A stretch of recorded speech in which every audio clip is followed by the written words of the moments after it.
Welcome to the League of Legends Champion Spotlight, featuring Fiora, the Grand Duelist.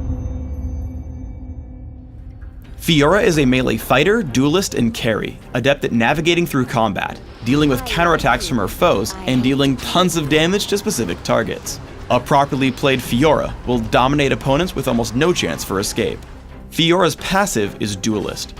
Whenever Fiora deals physical damage to an enemy, she will begin regenerating extra health for a few seconds.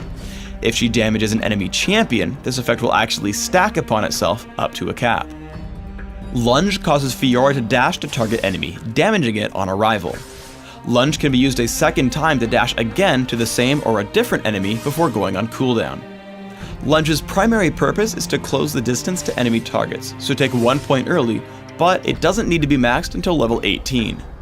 Riposte passively grants Fiora bonus attack damage, empowering her physical abilities and basic attacks. Once activated, Fiora will parry the next basic attack from an enemy champion, neutral monster, or large enemy minion, blocking the damage and reflecting some damage back to the attacker. The passive damage and active blocking make Riposte a must-have at level 1 for jungling, while maxing it by level 13 gives you great fighting power. Burst of Speed grants Fiora significantly increased attack speed for a short time.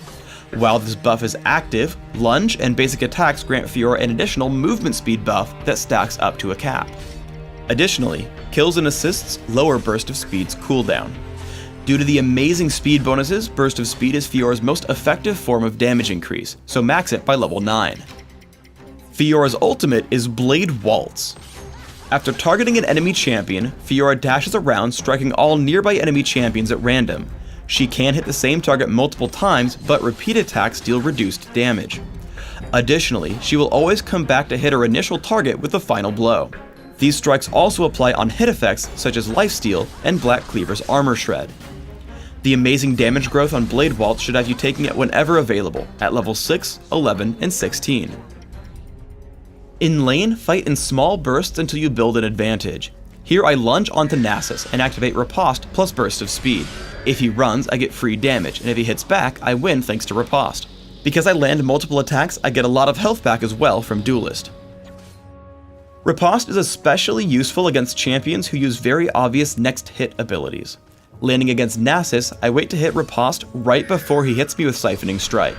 I block what would be massive damage and hit him back thanks to Riposte's counterattack. Fiora can close a lot of distance by first dashing to other nearby enemies.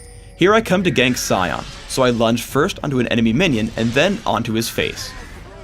I hit Burst of Speed for some damage, and once the attack speed ends, Blade Waltz to pick up the kill. If you like playing champions like Nasus who use these big attacks, you'll want to bait Riposte. Nasus comes at me with Siphoning Strike and I tap Riposte thinking he'll swing at me. Instead, he just backs off, waits a second, and then smacks me for tons of damage. When fighting against Fiora, pay special attention to Burst of Speed as it's her primary steroid ability. Right as I activate Burst of Speed, Sion tags me with Cryptic Gaze. Not only can I not utilize the bonus attack speed while stunned, but I also can't trigger the bonus movement speed because I can't attack. Be careful when choosing the first target for Blade Waltz. Fiora will return to strike your initial target with its final hit, and good players can use this against you. Here I make the mistake of targeting Jarvan near his turret. He flashes to his turret and hits me with Cataclysm, completely locking me in turret range until I die. Because Blade Waltz benefits from Lifesteal, you should wait to use it until you've taken some damage. As we get into a team fight, I open with Lunge and get onto Ashe with Burst of Speed and Riposte. Once I get low, I target her with Blade Waltz. It takes me out of combat so I stop taking damage, heal a lot of it back, and then continue fighting with a new, much larger health pool. For runes, your focus should be on dealing as much physical damage as possible, while also being able to survive in battles.